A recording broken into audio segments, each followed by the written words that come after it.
Hey, what's going on, guys? This is AndrewChicken and welcome back to another video. A couple of days ago, I made a video talking about how to counter each of the new heroes in Deadlock, and you guys really seemed to like it, so I figured I'd continue the trend by making a video about one build for each of the new heroes in Deadlock. These are going to be the builds that I've been using the most with these new heroes, and if you have any questions or you see any optimizations I can maybe make with these builds, then let me know in the comments section down below. But I've tried to make these pretty foolproof and follow a pretty coherent strategy for each of the characters, and I've had a lot of fun playing with these builds. So let's get started by talking about my favorite build, which is for Victor, and I'll have timestamps for each of the heroes in the description, by the way. So this build is my Righteous Fire build, which basically is just a max Aura of Suffering build. We use the Aura of Suffering to deal a ton of damage to the enemies, and we're really focused on sustaining this Aura of Suffering with a ton of spirit damage reduction. Now, in the early game, we're going to be using the Aura of Suffering pretty sparingly because it's very difficult to sustain without some items. So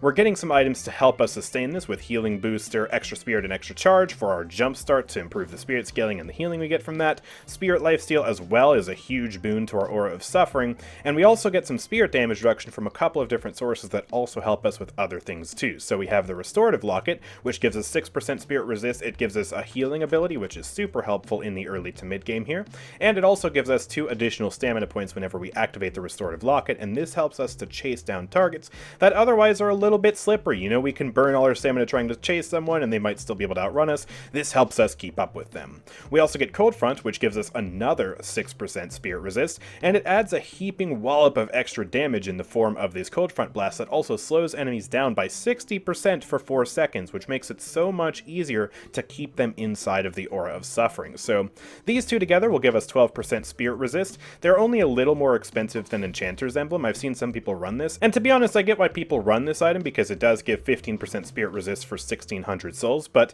in my opinion it feels really hard to actually stay above the 65% health threshold with this character, especially in the early game, because you just take so much damage from your own aura and from the other enemies too. Usually you're about 50% health constantly with this character in my experience, and that means that the other stats are kind of just dead. So I would rather spend a little bit more souls but get basically the same amount of spirit resist and also a ton of other stats with these two items. But you could definitely swap in Enchanters if you want.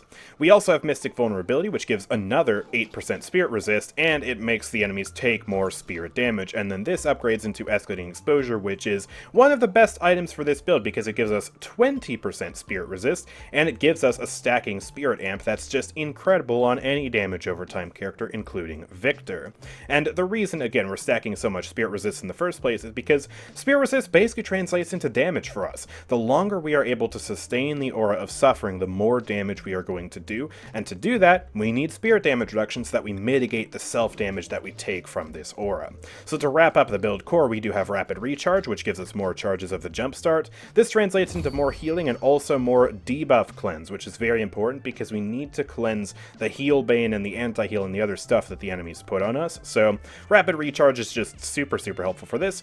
And we also get Spirit Resil, which just adds a huge amount of spirit damage reduction to this character, and once we get this online, that's really when it feels super comfortable to channel the Aura of Suffering. We also get Infuser online. This is another really good item on Victor because it adds a just monumental amount of healing to this build. He does a metric crap ton of spirit damage with the Aura of Suffering, and being able to lifesteal 80% of that is just ridiculous, and it actually turns into 96% of that when we get Healing Booster online, so that's just absurd. And this gives us 10% spirit resist. It's crazy. So if we just get all of this stuff online, all of this, we spend about 25k worth of souls, but look at how effectively we are able to channel our Aura of Suffering. Let me level me up to about 25k souls here, and yeah, I mean, I am barely taking self-damage, and we are doing already 1,000+ damage to this guy, and it goes up with the Escalating Exposure, just like that, and it also goes up as we channel the Aura of Suffering for longer. We can use the Cold Front to keep this guy in range. That also Spirit Life Steals, by the way. And, yeah, my health pool is mostly static right now, and if ever I were to take more damage from the enemies, then I could just press Infuser and look at my health bar go right back up. That is so good, man. It's crazy. And yeah, you'll notice I haven't bought Scourge yet. That is something that I prioritized heavily in the original version of this build, and Scourge is still really good. But I do think now that if you have Escalating Exposure and Infuser online, the Scourge becomes a little redundant. It's still good, especially against tanky targets, don't get me wrong, I'm still buying it in the late game with this character, but you'll notice, with just these items, we have 52% Spirit Armor, which is pretty much just enough for this, this Aura of Suffering. Like, I am not having any trouble channeling this at all, and Infuser is just so broken on this guy. I'm gonna stop channeling it. I got some comments saying, hey, it's hard to listen to you speak while the aura is channeling. I apologize. I'll go back to talking without the aura now. So to wrap up the build here, we do also have Scourge, which is still an incredible item. It gives us cooldown reduction, and it also gives us a metric crap ton of spirit resist and a percent-based damage over time aura around our characters. So we pop this with our Aura of Suffering, and we are able to do a ridiculous amount of damage. And since Scourge doesn't do self-damage, it means that we get to lifesteal all of that, and yeah, it's just a kind of an extra source of healing almost, you can kind of think of it as, because damage translates into healing with Infuser, so it is just so good. It's so synergistic with this build. We also can get Torment Pulse if we want a cheaper version of Scourge. It also does damage in an aura around us, gives us some melee resist too, which can be helpful, and Boundless Spirit just gives us so much spirit power, and Victor's abilities scale really well with Spirit. We have 1.8 Spirit scaling on the Jumpstart, 1.6 on the Pain Battery, 1.2 for the max DPS, so yeah, spirit power is just broken on this guy. There are still some situationals. We have Enduring Speed for some extra movement speed if you're struggling to keep up with people, Reactive Barrier for crowd control, and Suppressor for gun builds. And we do also have Bullet Resilience down here. Victor is kind of weak to gun builds because he's building so much for Spirit Resist, and he barely has room in the build for Bullet Resist, but this one item is definitely the most economical solution for gun builds. And we also have some other things in here too. Warpstone is also good for gun builds and for chasing targets, really good item. Heal Bane is good if the enemies have healing, and Greater Expansion is also good if you're struggling to hit the Aura of Suffering. It makes it bigger and easier to hit. Look at how much bigger that is, man. That is crazy! Look at how easy this is! Oh my gosh! And for ultra late game situationals, you can get Colossus for going in, although you will have to sell one of these active items at that point. Refresher as well, another active item that you could potentially get if you want to double ult. I still haven't really been playing much with this, but it is there.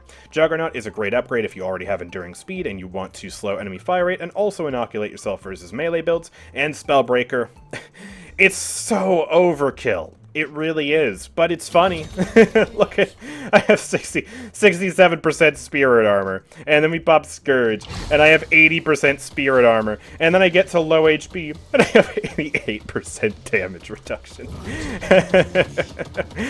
It's so overkill. You should really only buy that if the enemies are running all Spirit builds, honestly. Oh man, it's goofy. Now, as far as the ability point order is concerned, we are rushing Jumpstart at the start of the match because of its powerful sustain. We really need sustain on this character in order to make use out of our Aura of Suffering. So we get that extra health regen online, we get that cooldown reduction online, and we also obviously are scaling that with rapid recharge, so we get lots of uses out of the Jumpstart, and cleansing debuffs is just so helpful in literally every game. So this is massive. Then we go straight into maxing out the Aura of Suffering because it's our main source of damage for the entire match, so we want to get that online. Then we get 2 points into Shocking Reanimation just for the 40% rebirth health, and then after that we max out our Pain Battery, which is still a pretty good ability, but I don't prioritize it as much in this build. You could change that around if you wanted to and prioritize the Pain Battery a little more, but I just prefer totally building around the Aura. Now real quick before we move on to the next hero, if you guys have been enjoying the video so far and you want to see more videos like this from me, then make sure that you're subscribed down below so that you don't miss out on any of my upcoming videos and guides like this. Anyways, back to the video. Next, let's discuss my Drifter build, which is kind of a hybrid sort of Drifter build. It builds into a lot of all three damage types: melee damage, spirit damage, and gun damage, and it is really fun to play, definitely my preferred strategy for Drifter at this current time. So let's take a look at the build. First up, in the early game, we get some melee items to help with our Rend. This does partial melee damage and partial spirit damage, and it allows us to easily proc these powerful melee items without the ability to get parried. parried. So this is just really, really powerful. Spirit Strike especially, which upgrades into Spirit Snatch, is one of the best items on this character by far if you're planning to play for a Spirit hybrid build, because Spirit Snatch adds a massive wallop of damage to the Rend. Right now it adds 90 damage, which literally doubles, more than doubles, the Spirit component of Rend. It's crazy.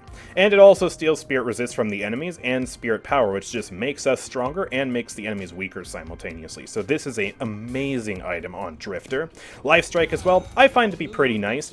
It does, only heal us for our melee attacks, but I find that it's still a good amount of healing on Rend, especially later in the game, and it also gives us a 60% movement slow, which makes it so easy to nail people with our primary fire, especially after they nerfed the primary fire. They actually made it smaller, harder to hit. I knew something felt off when I played Gun Drifter the other day. That's what it was. So, yeah, movement slow, definitely very helpful.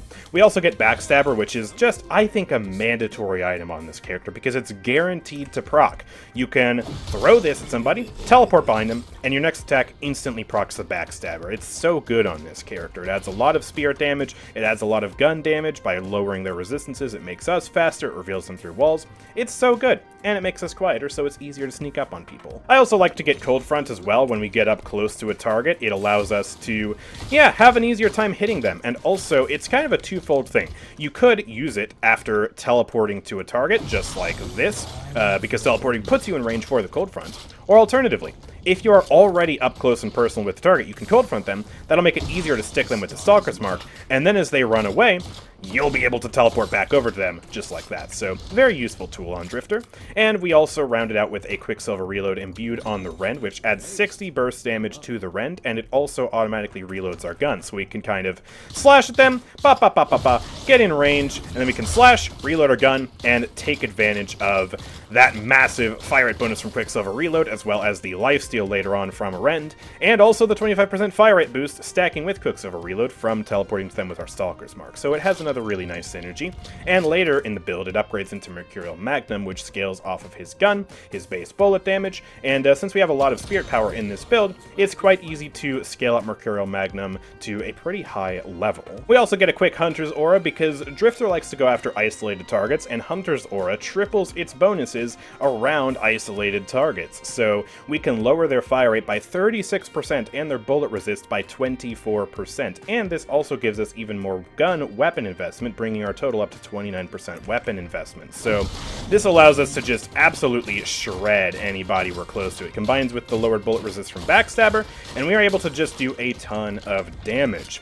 The last thing we have in the core is Veil Walker, which I find to be pretty funny on this guy because it makes him invisible, and we're also basically inaudible with Backstabber, and it allows us to sneak up on a target who's isolated and just destroy them. And it also patches up some weaknesses in the build. It gives us a lot of bonus health, and it also gives us some movement speed and some healing, both of which we definitely need. So we can pop through a veil like this, and then we can sneak up on somebody and just eviscerate them. Wha-bam, ba-ba-ba-ba-ba-ba-ba-ba, and we do so much damage. We also have a lot of situationals in this build. I usually end up picking up Healbane because it gives us some healing reduction, it's very consistent with the Rend, and it also gives us healing on a hero kill, which just feels really nice, especially because it does stack with the cooldown reduction on kill from Blood Scent, so that is very nice. We can also get Close Quarters and Point Blank for even more gun damage. This is a very efficient item on Drifter because he loves getting up close to the targets. It naturally synergizes with Hunter's Aura. It just gives him a huge amount of extra damage, but I do put it in situational because I find that I would rather rush my power spikes. This is really only useful if I plan building more for gun because I have a lot of spirit on my team, or I also just need the melee resist. It gives a lot of melee resist and bonus health, so that is very nice. And we have all our other usual situationals here for the early game, and we have some mid-game situationals too. Tank Buster is very nice, adds a lot of extra damage on our Rend, especially if we're going after tanky targets like Abrams. This is very helpful, but it doesn't always give as much damage as Spirit Snatch does on the Rend, but it can still be a nice supplement. Warp Stone is also good for chasing targets and getting bullet resist. Silence Wave and Slowing Hex are both good for individual targets that either use their abilities against us or like to move around a lot just so we can lock them down and kill them. And we could get Rapid Recharge for the Stalker's Mark if you really want to, but I don't usually tend to go for this. It's there if you want it, though. And then for the late game upgrades, we do have Arctic Blast upgrading from Cold Front to lock enemies down and just eviscerate them. Spirit Burn for some powerful extra damage and anti-healing. Frenzy also seems pretty good on this guy because he does have a lot of health to take advantage of that 50% bonus stats. And he does like Spirit Resist, he likes Fire Rate, he likes movement speed, so figured I'd try it out. Shadow Weave is here as an optional if you want it instead of Veil Walker, although personally I prefer Veil Walker. And there is also Leech for just general lifesteal because he does have a lot of combined spirit and bullet damage with this build, so I figure this is the best healing item for him. So for our ability point order here, we are unlocking our abilities 1, 2, 3, 4 in the early game, and then we are getting 2 points into the Rend immediately for the bonus damage and the cooldown reduction. This is my favorite ability of his to use, and so I prioritize it really heavily in this build. Then after that, I go for 3 points into the Stalker's Mark to get the ability charges online, and that's because, well, I just find that having 2 charges of this feels really good. I am able to teleport pretty much whenever I want to in a fight, and it also gives me a little bit of leeway in case I miss the first Stalker's Mark. So I'm really a fan of this, and it also gives us some extra fire rate and some extra bleed damage too, and the Stalker's Mark does actually do quite a lot of damage, especially against tanky targets, so that's why I like that. And then after that, I max out the Rend for the lifesteal, just that way we can get even more sustain in a fight. Then I put 1 point into the passive just for the movement speed before quickly maxing out the ultimate, and that is so that we can get cooldown reduction as well as a bunch of extra spirit damage, and we are just able to shred people during his ultimate. Now, you might be wondering why I don't max out my blood scent in this build, and that's because I really want to inoculate myself against enemies who do decide to group up. That is one of the biggest counters to Drifter, is just to group up and make sure that he's not able to isolate targets. And if his targets aren't isolated, then this ability is completely and utterly useless. So I'm basically just deciding to prioritize making sure my abilities themselves are very powerful without having to depend on the passive. And then if I do get the bonus from the passive, that's great, but it's not what I'm solely relying on.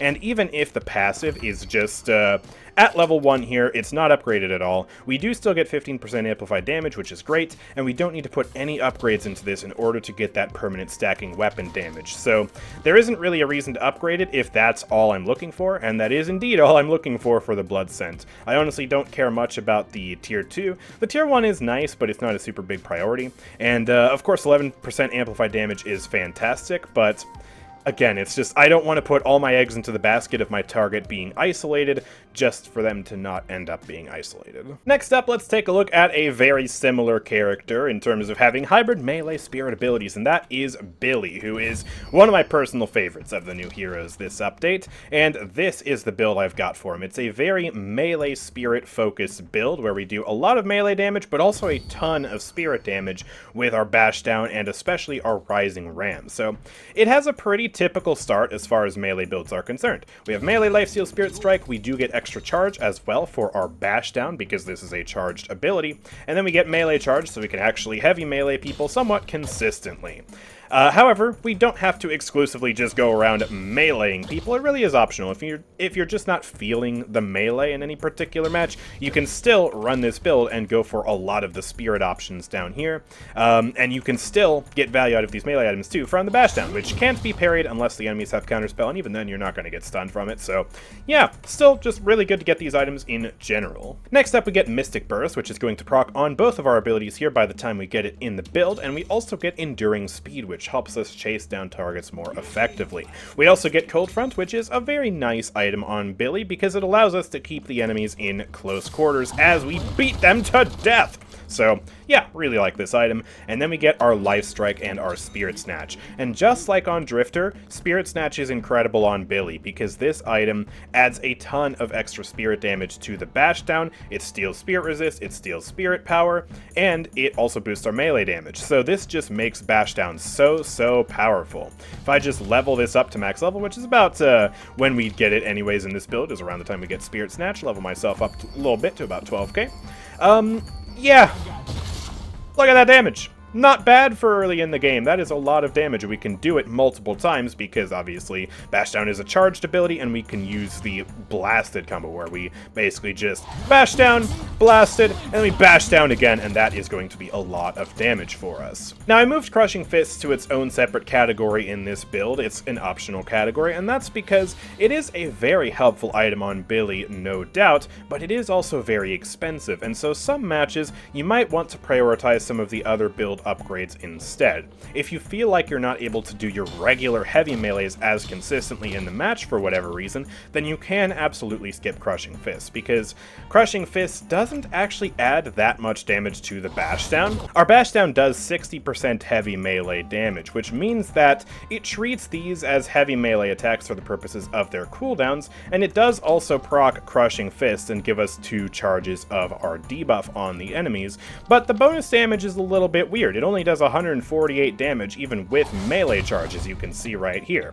So Crushing Fists really doesn't add much damage to this thing. If I go ahead and turn my cooldowns back off, and then I do this, we do 168 damage there, and then I pop this, do this, does 182 damage. That's because we lowered their bullet resist, but it doesn't add like a crazy amount of damage, and we can definitely get more damage from these other items, but if we really want the stun, and we're also using our regular heavy melees a lot, then all of a sudden Crushing Fist does become worth it, and we are able to do big wallops of damage with our regular heavy melees. So it just depends on what you want in the match, and it's still definitely a good item on Billy, but you don't necessarily need it all the time, I don't think. After that, we do get some armor online. Billy loves to be up close and personal brawling in a fight, so he does need some damage reduction. You can just get a couple of these, whatever you see fit for the match you're in, and then you can move on to the build upgrades. We have Torment Pulse in here because Billy likes to be up close, so this is going to add a lot of extra just spirit damage over time, and this does scale with our spirit power, which we do have a lot of in this build. And Spirit Snatch is also going to make our Torment Pulse do even more damage because we lower their resistances, we steal their spirit power, and it just adds a nice little bit of extra damage. If you look at our outgoing damage here, yeah, it adds up over time. Quite nice. We can also get Rapid Recharge for even more charges of our bash down, even more damage on that with the Spirit Power. Tank Buster as well will be proccing on our Rising Ram in particular by the time we get in this build, because we do have some Spirit Power from leveling up. So this is going to do 167 damage. Tank Buster procs on abilities that do 165 damage, and so if we get our Rising Ram maxed out here, we also get that 7% max health damage, and if I just ram this guy, oh, that is a big burst, 616 damage. It's not going to be as high on actual real subjects, but still, it does a beefy amount of damage. We can get cooldowns for our overall tempo in the fight, we can get Arctic Blast as well. Escalating Exposure is something that I'm still experimenting with, but because you do so many individual instances of spirit damage in a fight, especially with Torment Pulse, you can definitely rack up some buffs with Escalating Exposure here, and your multiple attacks will just be doing that much more damage. Our situational items are pretty straightforward. We have Colossus for going in, Silence Wave, Flowing Hex, just in case they're needed. Greater Expansion is also one that can be helpful if you're struggling to hit your abilities, but most of the time I don't really think it's necessary, and Juggernaut is the natural upgrade from Enduring Speed, which can be helpful against gun builds and melee builds. And then we also have some extras down here. We have some movement options, Phantom Strike and Warp Stone if you want even more help actually chasing down the enemies, and both of these are also especially good against gun builds. Phantom Strike has a disarm, Warpstone has bullet resist. And we also have some gun hybrid upgrades. So if you do want to play more around the melee, less around the spirit, because your team has a lot of spirit builds and you don't want to get countered as easily, then you can definitely go for these down here. Point Blank is going to add a lot of weapon damage, Hunter's Oar is going to lower their resistances, making your melees do more damage, and Berserker is just really great on Billy because he loves going into the fight. He's going to take a lot of damage and stack this up pretty consistently. And with these items, our melees do a pretty good amount of damage, especially if we get a lot more souls online. Wah-bam, bam, wah-bam. So, yeah, pretty nice, I'd say. Now for our ability point order, we're just kind of going 1, 2, 3, 4 in terms of our ability unlocks, and we're going 1, 2, 3 in terms of our first 3 ability points. And that's because we get a lot of cooldown reduction for our Tier 1 Bashdown and Rising Ram. And then we also want to upgrade our Blasted to Tier 2 after that, so that way we can get our +1 Bashdown charge, and that'll allow us to do this very fun combo where we bash down, then press our Blasted, then we bash down again, and we just get so much damage. So I really like using that combo. Then after that, it's just maxing out our bash down, maxing out our rising ram, getting the 3rd point on our passive here, so that way we get that extra healing with every single melee attack, and then we max out our chain gang after that because we have nothing left to upgrade. Next, let's take a look at my Mina build, which is a gun rake build, and by gun, I mean actually using my gun to proc love bites, not a traditional gun build, and yeah, we are able to do huge amounts of spirit damage with this build. So let's take a look at what it has. To start off, we actually get extra health and extra stamina immediately, just to make Mina much less of a glass cannon. She actually starts out with the lowest health pool in the entire game, and her health scaling is utterly terrible, which means that she's not super good at using damage reduction, but she is super good when she gets these flat health bonuses. 175 bonus health is a much larger percentage of her total overall health than it is on someone like Abrams, so these flat stacking sources are just really nice on her, and this makes her feel much less squishy in the early game. And then of course she only has 2 stamina bars, so extra stamina fixes that, and it's a natural upgrade into our kinetic dash, which is such a good item. This item is just insane. It gives us 1 extra stamina, more stamina recovery, and when we dash jump, we get 30% fire rate, which is huge, by the way. Swift Striker only gives us 20% fire rate for the same amount of souls, and Burst Fire gives us plus 35% with its passive, which is just 5% more than Kinetic Dash here. And of course, it also gives 10% just base to your character, but shh, don't worry about that. My point is, this is insane value for the cost, and it also gives us 8 ammo on top of that. Now, 8 ammo is really, really good on characters who have a small amount of ammo to begin with. And if you'll notice, Mina has 12 ammo, which is a small amount of ammo. So 8 ammo is about 2/3 of her entire magazine that we just get with Kinetic Dash, making it a very, very powerful bang for our buck item. Because if we wanted a similar amount of extra ammo, well, Titanic Magazine gives 90%, but that's all it does, and it costs the same amount as Kinetic Dash. So Kinetic Dash gives us 30% fire rate, more than Swift Striker, 66% ammo, which is just a little less than Titanic Magazine, and it gives us stamina, all while being a fraction of the cost of getting both of these items and then extra stamina on top of that. It's ludicrous how good this item is on characters like Mina, so absolutely fantastic. Love this item. Then we get some spirit scaling, extra spirit and improved spirit, and that's to get our abilities up to the threshold in order to actually proc Mystic Burst consistently, and this is going to add 40 damage to our Rake and our Love Bites. And then I also get Quicksilver Reload on top of that, and I imbue that on my Rake. This is very nice because it adds 60 damage to the ability, and it's going to get us into the territory where we can start one-shotting even like 2/3 health tier 1 minions and creeps on the lane, and that'll allow us to really get a lot of healing and also just farm more efficiently. On top of that, it automatically reloads our gun and gives us a fire rate boost. So if we're attacking someone like this, and then we run out of ammo, we are able to rake them, do a lot of damage to them, and then we're reloaded so we can finish them off. It's just a really good bang for our buck item here. Then I get compressed cooldown, and we get that on the Love Bites, so that way we can proc the burst more consistently, and we can also get more stacks for our ultimate should we choose to use that later. I also get Spirit Shredder bullets in this build as another gun item, just to give us a little bit more gun scaling, but also to reduce the enemy's resistances and get us some lifesteal against them. This just adds a very nice bit of overall damage to all of our abilities as long as we are just shooting them like that. We can also get Tank Buster, which will make us do a ridiculous amount of damage to our enemies. By the time we get this in the build, we are going to have our tier 2 Love Bites and our tier 2 Rake. So both of these abilities are capable of proccing Tank Buster, leading to very consistent overall damage output from this item. We just get burst after burst after burst. It's a ton of spirit damage. We get Fortitude just for a little bit of extra max health. Remember, flat stacking bonuses like these are really good. And we could also skip this if you want for the Siphon Bullets early, if you just have the souls for it, if the match state warrants it, but Fortitude is just really nice on this character. And I guess speaking of Siphon Bullets, we do eventually get this in the build because it allows us to deal 55 damage to the enemies every 0.8 seconds with our bullets, and then we steal 55 HP. It's a flat stacking source of HP. This gives us so much survivability on this character that we otherwise wouldn't have. It's really good bang for our buck, just huge item for this character.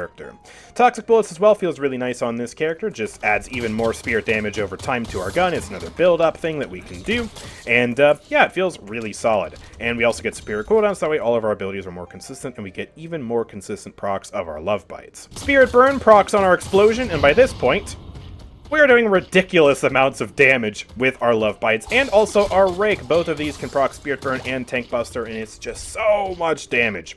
Boundless Spirit gives us more Spirit Power and Spirit Rend upgrades to give us even more minus Spirit Resist on Headshot. Very nice. The extras in this build are just optional stuff if you get to the late game and you still, for some reason, need to spend your souls on something. Transcendent cooldown is good for uptime. Mystic Reverb is funny on the Rake. It's just something I kind of wanted to try, because if the Rake doesn't kill them the first time around, it'll certainly kill them the second time around. It's a lot of extra damage, and it does give us some more Spirit Lifesteal. And Mercurial Magnum, if you have nothing else to upgrade in the build, gives us 91% extra base bullet damage when we proc it, so yeah, that does add a lot of spirit damage per shot. Look at that. Our situational items are a bit different in this build. Normally I like to just shove a bunch of armor into this slot, but armor doesn't scale super duper well on Mina because her health pool is just so low. The higher your health pool is, the more effective damage reduction is, because these are percent-based buffs. So if you have a higher starting value, then you get more EHP from these, but the starting value on Mina is just so low.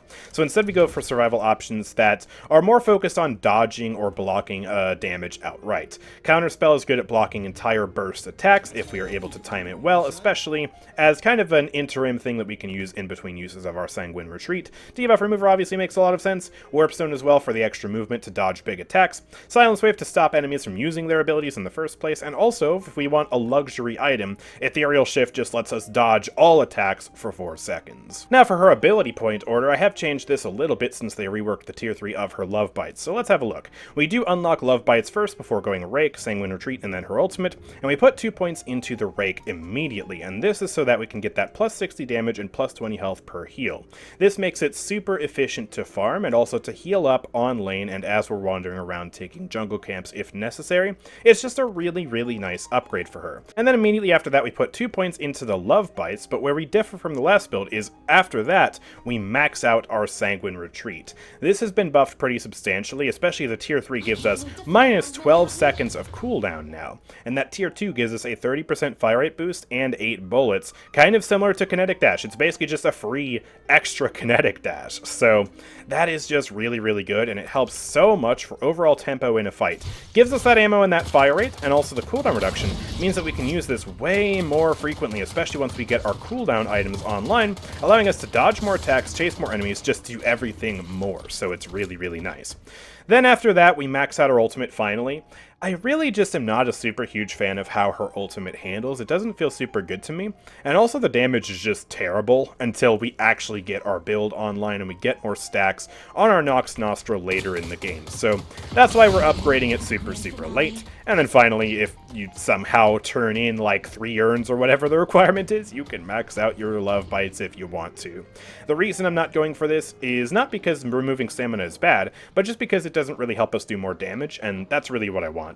Sanguine Retreat gives us more damage with the tier 2, and also staying alive helps us do more damage, more so than stealing stamina from the enemies, I feel. So that's why I've gone for that decision there. We're down to the final 2 builds now, and I've saved these 2 for last, because I'm not as confident in these as I am in the other builds, to be totally transparent here, but I wanted to include them anyways, and I guess I am a little more confident in Doorman, so I don't know why I'm starting with Paige here, but yeah, Paige, I've gone for a support build here because she is a very support-based character. I just don't play much support, so this may need some additional optimization, but in general, it has definitely worked out for me in the couple of matches that I've played with it. So we do get a little bit of extra stamina at the start just to make her feel better. I really don't like only having 2 stamina bars. And we also get high velocity rounds to make her gun have a little bit of extra poke in the early game because her gun is just so slow otherwise. It's just a really nice quality of life feature, and it gives us a little bit of base gun scaling, so that feels nice. Then we go for Healing Rite, upgrading into Rescue Beam to be able to pull our teammates out of danger and also heal them, although you could optionally go for the Healing Nova if you want to prioritize healing more so than the displacement, since Healing Nova does do more healing than Rescue Beam. Mystic Expansion as well makes it easier to hit your Captivating Read, which is in my opinion her strongest ability, or one of them anyways, because it immobilizes the enemies. Very nice. We get Guardian Ward as well for additional hit points for our teammates, and we also get Slowing Hex to slow the enemies down, and this will upgrade into Vortex Web later, which we use to trap enemies in our Captivating Read, just like this. So I really, really enjoy that synergy, that combo, and Yeah, it's what I prioritize in this build as my sort of aggressive supporting alongside my more passive supporting with the healing items here.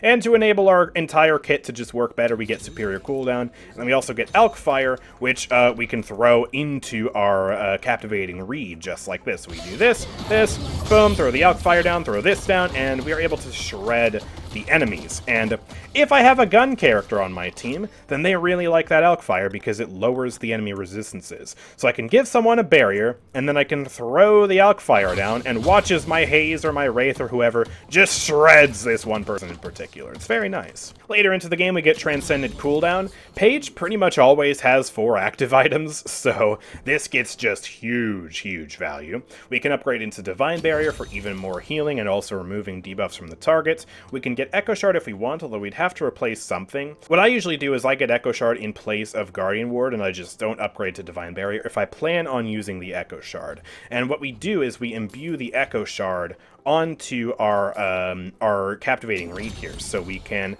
Captivating Reed, pull someone in, and then we can Captivating Reed again, and basically just double root them. And if we have some extra duration for our debuffs, this is really powerful. This duration is 2.56 seconds here with the tier 2 upgrades. So we immobilize them just like that. We have time to throw down our abilities, throw down another one of these, and they're just perma-rooted. It's disgusting. It's really disgusting. So yeah, give it a try. It's a lot of fun. We get greater expansion as well to make all our abilities easier to hit, Stamina Mastery for mobility, and Spirit because it scales up all of our abilities. And then there are some situational items in here which you can buy at any point. Unfortunately, Healing Tempo doesn't actually work for barriers, so you would only want to get this if you're going for like double healing items. You get Healing Nova, you get Healing Tempo, you get Rescue Beam, you use your ultimate as well to apply Healing Tempo. That's what you would do that for, and even still, not entirely sure if it's a good idea, to be honest. You could get Lightning Scroll on your ult for double stun if you want to be funny, Suppressor for fire rate slow, Healing Nova for extra healing, Curse for an anti-carry, and also Heroic Aura could potentially be interesting for some extra bullet resist for all your teammates, as well as that fire rate and movement speed boost. And for the build order, we put 2 points into our barrier immediately, just so we can get that plus 25% fire rate online, which scales so nicely with the weapon damage bonus as well. And then we just full send down our Captivating Reed. We max that out, we max out the barrier after that, and then I put all my points into Rallying Charge, and I pretty much just ignore Conjure Dragon for the entire build. I'm not a huge fan of using this ability, it feels kind of clunky to me, and we're just not really that focused on doing damage with this build. We're more focused on the utility, and that's what our 3 abilities do. But yeah, if any support players have any recommendations for how I could optimize this build, I would absolutely love that. Leave your thoughts in the comment section, and yeah, just go down there and see what they have to say if you're someone who's interested in this build. Finally, let's talk about Spirit Doorman, which is just terrifying, especially in the early lane, because this guy does a ridiculous amount of damage. So this is focused on doing a ton of damage with our Cowbell and also with our luggage cart. And in the early game here, we get a couple of items that help us out. We get extra charge for bonus ability charges, as well as bonus spirit power, Mystic Burst for the plus 40 damage, Mystic Expansion to make the Cowbell almost unavoidable, extra spirit for more damage, and also Quicksilver Reload for plus 60 damage on the Cowbell. If we go ahead and get this to tier 2, and we level up to about 5k souls. There we go. Look at the damage. 400 damage from that one call bell, and then we hit the follow-up bell, and that's another 328. What? I have 1,000 health. So if I were to get hit by both of those bells, I would be down to critical HP. That one bell takes away almost half of someone's health. That first one there with the full Quicksilver Reload charge. Here, look at this again. It's just insane. And if you hit this as well, that's another 127 damage. That is certainly not to be ignored. So, yeah, it's just ridiculous amounts of damage in the early game. Full stop. Nothing more to really be said there. Then we go for Enchanter's Emblem to get a bit more spirit power, cooldown reduction, and some survivability. And I also get Cold Front in this build. There are a lot of tools you could use, by the way, to secure either your luggage cart or your hotel guest. Other people will use something like Slowing Hex or Knockdown, and I do have both of these down here as options if you prefer them instead. But the reason I like Cold Front is because it adds extra damage to our build that will scale with spirit power, and that 60% movement movement slow is nice, and it just feels really easy to use. All you have to do is just get up close to somebody, pop this, and then it's way easier to hit your card, it's way easier to hit your ultimate, and also, because the slow lasts for 4 seconds, they will be slowed inside of your ultimate, so it just feels really good. Then we go for Improved Spirit, even more damage, and Rapid Recharge to make our Call Bell insane. So much extra spirit power, and now we get a 3rd charge of it, so we can just bah, bah, boom, boom, bah, boom, bah, bah, bah, and boom, there's another one, and we just back to back to back do so much damage. And then we get cooldowns just for all of our abilities, and this helps us to get 100% uptime on the doorway when we get that tier 1 online. 30-second duration, 30-second cooldown, very nice. And we also have a metric crap ton of early situational items in here. Restorative Shot monster rounds are pretty typical, but we also have Headshot Booster and Mystic Shot. Headshot Booster does a lot of extra bonus damage in the early game, and when you stack that with his regular gun damage, we're looking at, what is this? 121 damage from a single shot if you hit the head? That's pretty bonkers, so I've seen some people run it and I figured it's worth a try. Mystic Shot as well, since we're scaling so much spirit damage, is going to add a nice bit of oomph to our overall gun damage, and if you want to do more shooting with Doorman, this is nice. The rest of these are pretty typical with the exception of Mystic Regen, which is an item that I don't always put into the early situational, but it does seem pretty good on Doorman because, well, I tested it, and Mystic Regen and especially Radiant Regen appear to just be more reliable healing for Doorman than Lifesteal. Both of them are pretty good, but I just feel like Radiant Regen is a little bit stronger. It scales its healing with Spirit, and it also scales up your Spirit power of Call Bell as well, which Spirit Lifesteal does not. And yeah, we can just throw out a Call Bell, get our burst of healing, and if we hit multiple people with the Call Bell, then our healing is going to skyrocket with Radiant Regen. And then because we have so many consistent uses of the ability, we will be able to proc that burst from Radiant Regen as well very, very consistently. Like, oh, there's one of those, and throw out another one of these, refresh the healing over time, and then, oh, hey, guess what? Radiant Regen is back, there's another burst of it, and it just feels really consistent. So I like this if I need a bit of extra healing. And then for upgrades, we get Greater Expansion, which adds even more range to the Call Bell, but also makes it easier to put doorways extremely far away, which is just a nice touch.